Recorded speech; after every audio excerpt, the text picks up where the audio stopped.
Hello, ladies and gentlemen. Welcome to the Multi-Voice Entertainment. I'm the Multi-Voice Reviewer. I have many voices, but one opinion. And today I am going to talk about a certain science fiction that became a cult classic, and it is definitely a superhero movie art. I mean, heck, even Kevin Smith even claims that it is. So the one I'm going to be talking about to you today is, of course, Buckaroo Banzai. Now, before I'm going to get to Buckaroo Banzai, here's a little something I want you to know. Not many people know that they kind of base Buckaroo Banzai by a certain Pulp Fiction hero,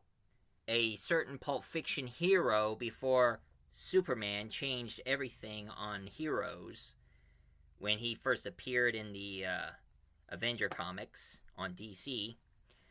But not many people know that Buckaroo Banzai was actually based and is supposed to be like a reference to a certain character in the Pulp Fiction magazine known as Doc Savage. Now his Pulp Fiction magazine came out in 1933. Now, for those of you who don't know who Doc Savage is, well, you know when Superman is called the Man of Steel? Well, Doc Savage, he's a man of bronze. He did some experiments on himself, and it made his skin hard as a rock, but it sort of tanned his skin a bit. So therefore, that's why he becomes a man of bronze, and he's a lot like Superman, except he's not an alien. He's just he's a doctor, a medical doctor, a jazz player, adventurer, and archaeologist, which that was one of the inspiration for Indiana Jones. And of course, one thing it's a lot like Superman is that Doc Savage has his own fortress of solitude out in the Arctic. So, pretty much,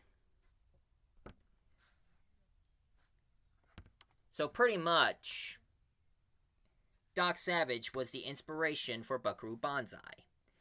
And one thing I've heard about Doc Savage is they made one movie back in 1975, but sadly the movie wasn't a huge success. But for those of you who wants to know more about Doc Savage, why don't you, since Dynamite Entertainment now take a lot of Pulp Fiction and also long forgotten Golden Age superheroes, there is a comic book omnibus of Doc Savage, so some of you could read about his adventures. I don't know if they're pretty much faithful to the Pulp Fiction magazines or not, but hey, they did one with The Shadow, so therefore they did one with Doc Savage.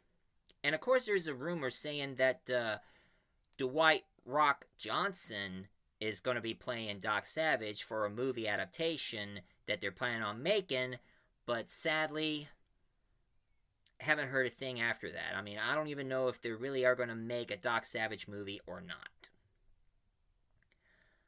But anyway, let's get to Buckaroo Banzai. Now, Buckaroo Banzai was played by the RoboCop himself, Peter Weller. He did an outstanding job playing Buckaroo Banzai, and of course, he is a neurosurgeon, a rock star, adventurer, and an archaeologist, and a scientist, just like Doc Savage. And of course, Doc Savage have a group of people just like Buckaroo Banzai. Buckaroo Banzai has the Hong Kong Cavaliers, a group of scientists, band members, and archaeologists themselves, and medical doctors. Just like Doc Savage always have the Fabulous Five. So there's a lot of connection between Doc Savage and Buckaroo Banzai. And also, one thing about the movie, they always keep on hinting certain connections on certain adventures they've gone through. Like for instance, well, I mean, if you ever read any of the Marvel comics or the DC comics, they always put a thumbnail to a certain adventure on the old comics that makes you want to go get the issue and read it yourself to know how their adventures go. But of course, now we have the MCU evolving that, so if you want to know about the hero, they made the movie about it, so it explains their origin. And and of course, some other superhero movies always have that going on. Like, for instance, Deadpool was battling a bunch of henchmen, and he made up with Bob. Bob was his old friend who works as a crony. So, pretty much, he was just one of the minions who's a good friend to Deadpool. And even, heck, even a Sam Raimi Spider Man, when they're trying to think up a name for Dr. Octopus, Bagley said, "How about Doctor Strange?" "Well, that's good, but it's taken." But of course, I mean, there's always been a connection and similarities to certain stuff. Now, of course, when they did this one adventure where Buckaroo Banzai went to another dimension, he starts noticing something strange lately. Now he can pretty much notice that there's some evil going. While at the same time, he meets a new member of the Hong Kong Cavaliers named New Jersey, played by Jeff Goldblum. And of course, there's also Rawhide, played by Clancy Brown. Now, Jeff Goldblum mistakes this character is Pecos, but they say Pecos is in Tibet. And the guy who said that to Goldblum is, of course, Reno, Nevada, played by Pip Cernan. And of course, he comes across this lovely girl played by a beautiful actress. Her name is Pepper Preety. Which she looks remarkably like an old flame that Buckaroo Banzai had, and even he mentioned that she was Queen of the Netherlands, which we never get to see or know about her. And of course, Penny is played by Ellen Barkin, the lovely Ellen Barkin. So, and of course, he has Perfect Tom, played by Lewis Smith. I wonder if he's still perfect now. And of course, he also has help from a young kid who goes by the name of Scooter Lindley, played by Damon Haynes, who is a member of the Blue Blaze Irregular. Now that there's another hint of another franchise. Blue Blaze Irregular are like a group of kids' version of the Baker Street Irregulars, a group of orphan kids who are like the eyes and ears to the legendary Sherlock Holmes, who is a legend in his own right.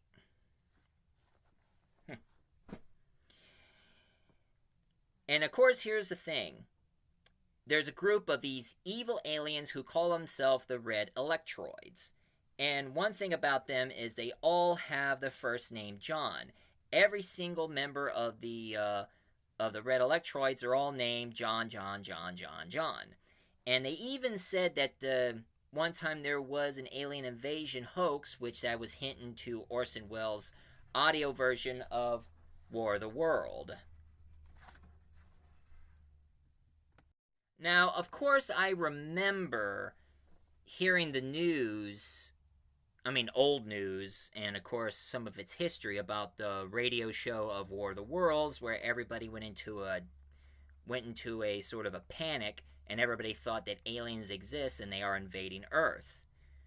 So, but of course there's some people saying that people didn't really panic, but now in this movie they're saying that it was an alien invasion, but they covered it up. And of course, the Red Electroids is run by Lord John Holfen, played by John Lithgow. And it turns out that he was involved, who now works with Buckaroo Banzai, Professor Hikata, played by Robert Ito. And it turns out that John Lithgow's character, he went through a vortex and all of a sudden gets possessed by those red electroids. And also he reunites with the other electroids, who is second in command is, of course, John Big Booty. Oh no, wait, Boutte. I remember every time, played by Christopher Lloyd, of course. Every time when somebody calls him Big Booty, he always say, "It's Boutte! It's Boutte! Boutte!" But of course they get a warning signal by the black electroids. Now, here's the weirdest thing. The red electroids, they do hide their appearance. And their appearance, they look like white, red-headed men. But the black electroids, when they try to make themselves look human, they look Jamaican.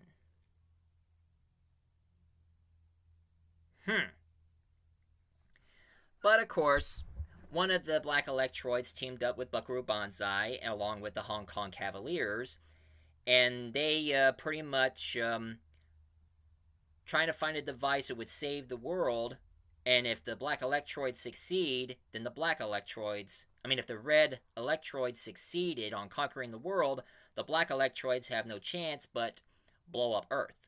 So it's up to Buckaroo Banzai and one of the black electroids and his Hong Kong Cavaliers to stop him. And of course, Penny gets kidnapped, so she's the typical damsel in distress type. And now at the end, when Buckaroo finally saved the Earth, and now Earth is in good hands with Buckaroo Banzai.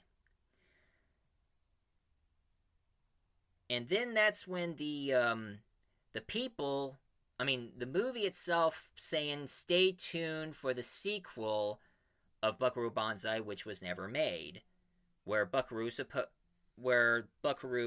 to be dealing against a legion of crime, another evil alien. Now here's one thing. It was kind of interesting. Buckaroo Banzai got popular enough that Marvel have done the comic book adaptation based from the movie. And then around 2000s, there was another comic book company called Moonstone. They did an origin story of Buckaroo Banzai, which the origin story says that Buckaroo Banzai was part American, part Japanese. Even though Peter Weller doesn't even look Asian at all. And even they did, there was a deleted scene where it showed that his mother was played by the lovely Jamie Lee Curtis. And then here's the sequel that Moonstone made the sequel from the movie that they were supposed to be announcing, which called Legion of Crime, where it turns out that he's going to be dealing with yellow electroids, which the leader of the yellow electroids resembled Fu Manchu. Thank God that wasn't even made. Yeesh. And now I hear that a company called Dark Horse, they did the novel version of it, and the comic book based from it was supposed to be the authentic sequel, that they probably took it from the script that they've written but never been made. And that was Buckaroo Banzai. And I think that's what Buckaroo Banzai got me started in my own idea. Here's a little something I was going to tell you. When I made Flash Gordon meets Buck Rogers, I thought it was just a quick project where it kind of started two legendary sci-fi heroes crossover for the first time.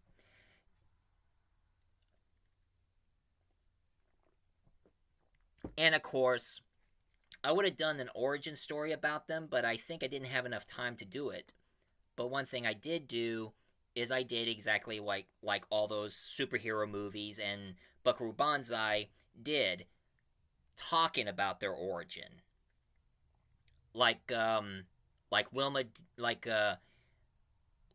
when Buck Rogers only know Flash Gordon is a college quarterback and track runner, which I'm kind of hinting between the '80s movies and the TV and the 2000s TV show drama. Until Professor Hewer explains more about Flash Gordon from the comic strips and the movies that he went to Ming, battle against Ming with the help of Professor Zarkov and all that, and Dale Arden only knows Buck Roger as a former Air Force pilot who teamed up with NASA and joined the Air Force and joined the Space Force, went up into space and was frozen, which I kind of took that out of the 1970 series of Buck Rogers because I thought it was more science fiction based there, him being frozen in time until he wakes up into the future. Until Buck Rogers explained more about his origin, that people thought he was dead when he went up into space, but he was frozen, woke up in the future, and now becomes the captain of the Galactic Alliance. But when I made the sequel that I'm still working on, I'm planning on doing a third one. And do you know what drew me to do a third one? Guardians of the Galaxy.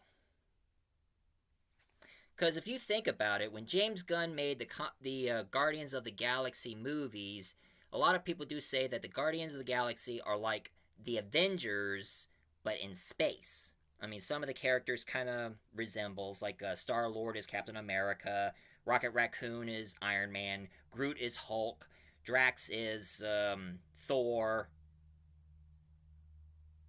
and Gamora is like Black Widow, which I do kind of see some similarities from them, of course. And so therefore it got me thinking. It got me thinking on doing my own cinematic universe, but with space heroes instead of superheroes. And that's why I decided to have my characters not just Flash Gordon and Buck Rogers, but I did leave a cliffhanger at the sequel, with little spoilers, where I'm introducing John Carter of Mars and Barbarella. And then on the third one, where it is Flash and Buck, John and Barbarella, they're also going to be meeting Dan Dare, the pilot of the future, Captain Future, of course, and also the Lintzman and David Starr, Space Ranger. So I've been planning my own cinematic universe, even though it's audio, so it's an audio universe, with space heroes in a huge crossover event.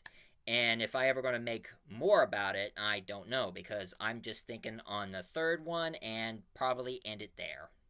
Just like what James Gunn did with Guardians of the Galaxy.